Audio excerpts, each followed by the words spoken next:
I have seen a lot in my 43 years on the bench. I have watched people lie with the conviction of a revival preacher, cry tears that could fill a collection plate, and try every trick in the long and well-worn book of courtroom survival to dodge what was coming for them. I have been name dropped at. I have been title dropped at. I have had people mention governors, senators, commissioners, and once, memorably, a man who claimed to be personal friends with the Pope. But I have never in all my decades wearing this robe had a man lean back in his chair, cross his arms, and tell me he was friends with the mayor like that was supposed to end the conversation until the morning of September 8th, 2025, at exactly 9:21 a.m., when Vincent Roy Pallotta, owner of Pallotta Premier Construction, sat in my Providence courtroom, dropped the mayor's name like a trump card, and watched me pick up the phone. One call. That is all it took. And what happened next was pure gold. Hit that subscribe button right now because what I am about to tell you is the most satisfying phone call I have ever made in 43 years. And the story behind it involves a man who cheated a Gold Star mother out of her life savings and thought a handshake with a politician would protect him. Let me take you back. The case file was case number 2025-CV-06718, contractor fraud, theft by deception, elder exploitation, and willful violation of the Rhode Island Home Improvement Contractor Registration Act. The defendant was Vincent Roy Pallotta, age 53, owner of Pallotta Premier Construction, a residential contracting company that had operated in Providence and surrounding towns for 18 years. He was not a billionaire. He was not a Fortune 500 executive.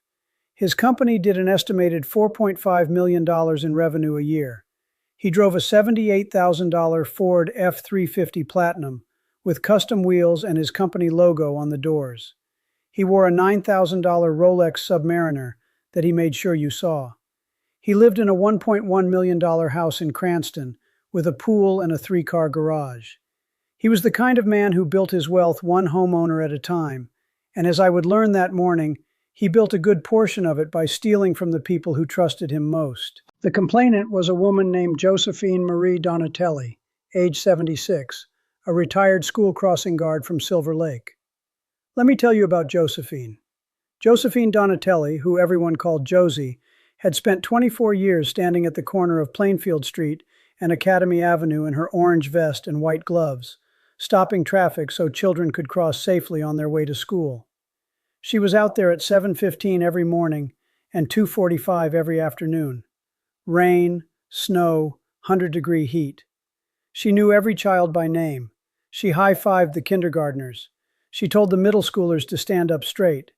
She waved at every driver, and most of them waved back because Josie Donatelli was the kind of woman who made you smile whether you wanted to or not. Josie's husband, Staff Sergeant Frank Donatelli, served 20 years in the Army, including tours in Korea and Vietnam with the 1st Cavalry Division. Frank came home with a Bronze Star and a devotion to his wife that never wavered for 51 years. After the Army, he worked as a maintenance man at a Catholic school, fixing pipes and building bookshelves and never charging extra.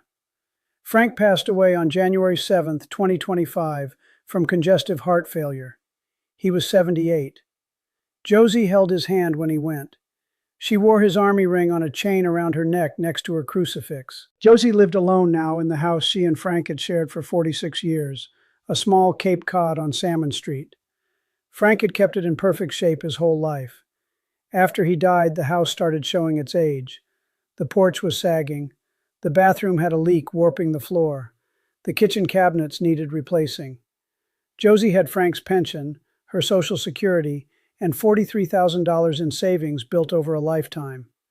That money was supposed to last her the rest of her life. When Josie walked into my courtroom that September morning, I saw a small woman, barely 5 feet tall, in a navy blue dress with white polka dots.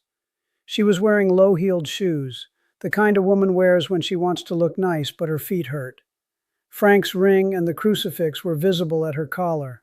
Her hair was white and set in a style that told me she had gone to the beauty parlor that morning because Josie Donatelli was not going to appear in a courtroom looking anything less than her best. She had a tote bag in her lap, the kind you get free from the bank, and inside it were receipts, a canceled check, and a contract she had signed in good faith with a man who had no faith at all. Her hands shook, but her eyes did not. If you have ever trusted someone who betrayed you, if you have ever watched an elderly person get taken advantage of, if you believe that a woman who spent 24 years protecting children at a crosswalk deserves to be protected herself, then subscribe to this channel right now. We are a family here. We fight for women like Josie. Join us. Here is what Vincent Pilata did. In March of 2025, 2 months after Frank's death, Josie asked her parish priest if he knew a good contractor. The priest recommended Pilata Premier Construction, not because he knew Pilata personally, but because Pilata had donated materials for a church renovation 2 years earlier. Josie called. Pilata came to the house himself. He wore a polo shirt with his company logo. He shook her hand. He looked at the porch, the bathroom, the kitchen. He told her he could fix everything. He quoted her $38,500. Josie hesitated. That was nearly all of her savings. Pilata said, and Josie wrote this down on a piece of notebook paper the same day, because Frank had always taught her to write things down. Mrs. Donatelli, I give you my word. I will take care of this house like it was my mother's. Josie signed the contract. She wrote a check for $19,250, half up front, which Pilata required. He cashed it the next day. A crew showed up the following week. They demolished the porch. They tore out the bathroom floor. They ripped out the kitchen cabinets. And then they stopped coming. 1 week passed. 2 weeks. Josie called Pilata's office. No answer. She called again. A receptionist told her the crew had been reassigned to another project and would be back soon. A month passed. The porch was a skeleton of exposed framing. The bathroom had no floor. The kitchen had no cabinets. Josie, a 76-year-old woman living alone, was using a microwave in her bedroom and a neighbor's bathroom. She called Pilata 13 times. She left 13 messages. He returned none of them. In June, Josie's nephew Michael drove her to Pilata's office on Charles Street. Pilata was sitting behind a desk in a leather chair wearing the Rolex, feet up, talking on the phone. When Josie asked about her house, Pilata put his hand over the phone and said, Mrs. D, we are backed up. You are on the schedule. Relax. Josie said she had given him $19,250, and her house was torn apart. Michael asked for a project timeline. Pilata stood up and said, Listen, kid, I have been doing this for 18 years. I am friends with the mayor. I am friends with half the building department. Nobody tells me how to run my business. Your aunt's house will get done when it gets done. Let me say that again. This man took $19,250 from a 76-year-old Gold Star widow, demolished her porch, bathroom, and kitchen, abandoned the job for 3 months, and then called her a nuisance in front of her nephew while bragging about his connections. Michael filed a complaint with the Department of Business Regulation that afternoon. The complaint was referred to the AG's Consumer Protection Unit, and the case landed in my courtroom. Drop a comment right now. Like this video if you believe that a handshake with the mayor does not protect you from the law. Because what happened next is why people are calling this story pure gold. September 8th, 2025. Courtroom 3. Summer holding on, warm morning, windows cracked. Pilata arrived at 9:10 a.m. He was wearing a charcoal sport coat over a black polo. The collar popped. The kind of outfit a man wears when he wants to look dressed up but not too dressed up. Like the courtroom was a semi-formal event, he was gracing with his presence. The Rolex Submariner was prominent. His shoes were Italian leather, probably $400. His attorney was Dennis Crowley, a local guy, competent but visibly uncomfortable. The expression of a man who had told his client to settle and been ignored. Pilata sat down, spread his arms across the backs of both adjacent chairs, and looked around the courtroom the way a man looks at a room he believes he owns. Josie sat across the aisle, polka dot dress, Frank's ring, crucifix, bank tote bag. Behind her sat Michael, 2 neighbors from Salmon Street, and 4 retired crossing guards from Josie's old post, who had come because Josie was their friend, and nobody messes with a crossing guard. Before we go further, if you have been with me this far, you are solid gold yourself. Subscribe. What happens next is the phone call everyone is talking about. I called the case. The state presented the complaint, the contract, the canceled check, the 13 unreturned calls, and photographs of Josie's house in its current state, the exposed porch, the gutted bathroom, the empty kitchen. The photographs were projected on the courtroom monitor. Every person in the room saw what $19,250 and 3 months of abandonment looked like. Then Josie testified. She walked to the front slowly, holding the railing. She told her story plainly, without drama, without embellishment, the way a woman tells a story when the facts are painful enough on their own. She described trusting Pilata, the handshake, the demolished rooms, the 13 phone calls, using a microwave in her bedroom. Her voice cracked once when she said, "Frank would have been so angry.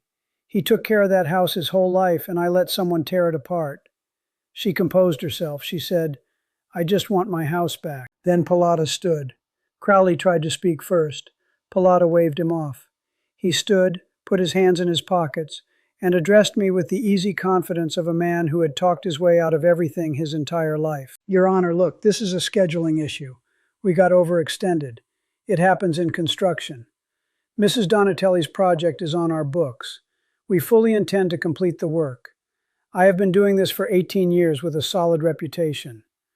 I asked him why he had not returned 13 phone calls. He said, "We were slammed. Communication dropped. That is on us." I asked him about calling Josie a nuisance and telling her nephew that he had real clients to deal with. He paused. "That was a bad day. I said things I did not mean." I asked him about the current state of the house. I asked if he thought it was acceptable for a 76-year-old woman to live in a house with no porch, no bathroom floor, and no kitchen for 3 months. He shrugged. He actually shrugged. And then he said, "Your Honor, I'm going to be straight with you. I am friends with the mayor. I play cards with half the guys in City Hall. I have built projects for this city for almost 2 decades. I am not some fly-by-night guy. I am a pillar of this community. Mrs. Donatelli will get her house finished. You have my word." The courtroom went quiet. Not the shocked silence of a terrible statement. The loaded silence of a room full of people waiting to see what the judge does when someone drops a name. Crowley closed his eyes. Josie held Frank's ring. The 4 crossing guards stiffened. My bailiff Marcus shifted forward. I felt something settle in my chest. Not anger. Something calmer. Something my father gave me. My father, who came to Federal Hill from Italy and opened a grocery store and never once asked a politician for a favor in his life. Who told me, "Watch out for the man who thinks he is better than everybody else. That man is dangerous." I took a breath.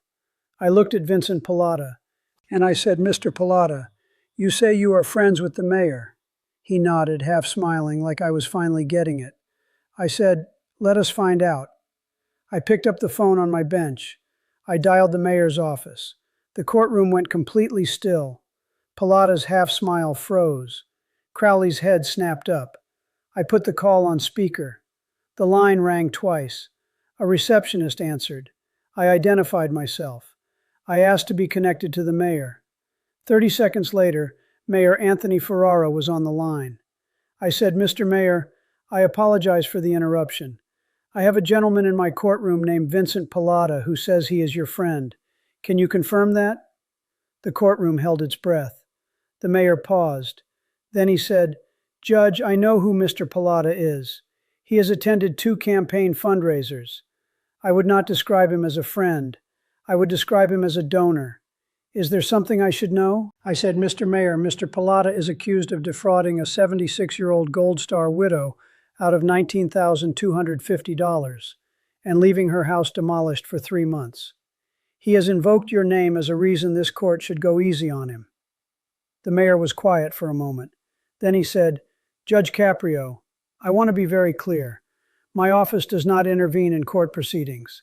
If Mr. Pilata broke the law, he should be held accountable like anyone else. No one has my protection in your courtroom." I said, "Thank you, Mr. Mayor." I hung up. The courtroom erupted. People clapped. Someone laughed. Pilata's face went from frozen to ashen. His arms came off the backs of the chairs. His posture collapsed like someone had pulled the scaffolding out. Crowley whispered urgently. Pilata shook his head. He had nothing. But I was not finished. If you are still here, you are family. Subscribe. This is where the walls close in. Dorothy handed me a sealed filing from the AG's Consumer Protection Division. A 6-month investigation had identified 14 homeowners across Providence, Cranston, and Warwick who had paid Pilata deposits ranging from $8,000 to $25,000 for work never completed, never started, or performed so far below code it had to be redone. Total stolen deposits, $247,000. 11 of the 14 were over 65. 8 were widows or widowers. The pattern was surgical. Target elderly homeowners who recently lost a spouse, collect large deposits, begin demolition to create urgency, then abandon the work. Internal records showed 3 prior citations from the Contractor's Registration Board and $12,000 in donations to the mayor's campaign. Pilata's composure, what was left of it, shattered. Crowley stood and requested a recess. Denied. The courtroom doors opened. A woman in her 80s walked in using a walker. Antoinette Capobianco, age 83, retired seamstress from Silver Lake. She had paid Pilata $22,000 for a roof replacement that was never finished. She had been living with a tarp over her bedroom for 5 months, too ashamed to tell her children. She sat at the prosecutor's table, placed her contract and canceled check on the surface, looked at Pilata, and said one sentence. "You told me you would take care of me." The courtroom went silent. If you are still watching, this is the verdict. I took a breath. I looked at Josie Donatelli, Frank's ring on her chain, tote bag in her lap, the strongest 5-foot woman in Rhode Island. I looked at Antoinette with her walker. I looked at the 4 crossing guards who had driven across town for their friend. And I delivered my ruling. "Mr. Pilata," I said, "I am ordering the immediate return of $19,250 to Josephine Donatelli. Additionally, I am fining you $50,000, which will be placed in a restitution fund for the 14 homeowners your company defrauded." Crowley did not stand. "You are sentenced to 500 hours of community service. You will serve those hours with Habitat for Humanity of Greater Providence. You will build and repair homes for elderly and low-income residents. You will swing a hammer, carry lumber, and put roofs over people's heads instead of taking them away. You will do it without your logo, without your Rolex, and without mentioning the mayor." I was not finished. "Your contractor's registration in the state of Rhode Island is permanently revoked. I am referring the full body of evidence, 14 cases of fraud, the campaign donations made concurrent with building department leniency, to the United States Attorney's Office for criminal prosecution." I looked at him. "Mr. Pilata, you told this court you are friends with the mayor. We called him. He does not agree. You told Mrs. Donatelli you would treat her house like your mother's. You tore it apart and walked away. You targeted widows and widowers who were grieving and vulnerable, and you took their money because you knew they would not fight back. In my courtroom, a crossing guard's handshake means more than a contractor's contract, and a Gold Star widow's savings are sacred. You have no friends in this room, Mr. Pilata, not anymore." The courtroom erupted. Josie's crossing guard friends stood and cheered. Michael pumped his fist. Antoinette's grandson hugged her. Josie sat still and held Frank's ring and closed her eyes and smiled. That same small, dignified, private smile. Marcus walked over and offered to wheel Antoinette back to her seat, and she patted his hand and said, "You are a good boy." An FBI agent from the Public Corruption Unit stepped forward. He identified himself. He read Pilata his rights. The handcuffs went on over the Rolex. As he was led past Josie, she looked at him. She did not speak. She just held up one hand, the same hand that had stopped traffic for 24 years, palm out, fingers spread. Stop. That gesture said everything. Smash that like button if justice was served. 5 months later, Vincent Pilata was indicted on 22 federal counts, including wire fraud, elder exploitation, and corruption. Guilty on 19. Sentenced to 6 years in federal prison. Pilata Premier Construction was dissolved. The $247,000 in stolen deposits was recovered from frozen accounts and distributed to the 14 victims. The 2 city council members who received donations were investigated. The Contractors Registration Board implemented new rules requiring background checks and deposit escrow accounts for all licensed contractors, informally called the Donatelli Rule. And Josie? Habitat for Humanity sent a volunteer crew to Salmon Street. They rebuilt her porch in a weekend, installed a new bathroom with grab bars and a walk-in shower, and put in solid maple kitchen cabinets with soft close hinges, free of charge. Josie made them sandwiches and lemonade and cried the first time she stood in her new kitchen. Michael painted a new mailbox blue, Frank's favorite color. Josie still lives on Salmon Street. She still wears Frank's ring and her crucifix. Last month, the city of Providence honored her at a ceremony for retired crossing guards. They gave her a framed photograph of her corner, Plainfield and Academy, with a plaque that read, 24 years, every child safe. Thank you, Josie.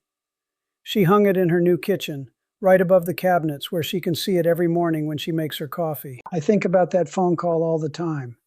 I think about Pilata sitting in my courtroom saying, I am friends with the mayor, like it was a magic spell that would make everything disappear. And I think about the mayor saying, on speaker in front of 40 people, no one has my protection in your courtroom. That is how it should work. My father used to tell me, arrogance is fear in a fancy suit. Pilata was not wearing a fancy suit. He was wearing a sport coat and a Rolex, and 18 years of getting away with it. The fear was underneath, and the phone call pulled it right to the surface. To anyone watching who hires a contractor, get everything in writing. Never pay more than a third up front. Check their registration. And if they mention the mayor, hang up. And to every crossing guard, lunch lady, postal carrier, and school custodian watching, you are the infrastructure of this country, not the buildings, not the roads, you. The people who show up every day and protect, feed, deliver, and care. You are worth more than every contractor, developer, and politician in every courtroom I have ever sat in. Thank you for watching to the very end. If you believe in real justice, do 3 things. Subscribe so these stories reach the people who need them. Leave a comment and tell me about someone in your neighborhood who has been taken advantage of, because sunlight is the best disinfectant. And watch the next video, where a governor's son uses a dead woman's disabled parking placard, and what the judge tells him has been called the most satisfying lecture on the internet. Thank you for being here. Thank you for believing that no name drop can outrun the truth. In my courtroom, justice is not just a word, it is a promise, and I keep my promises.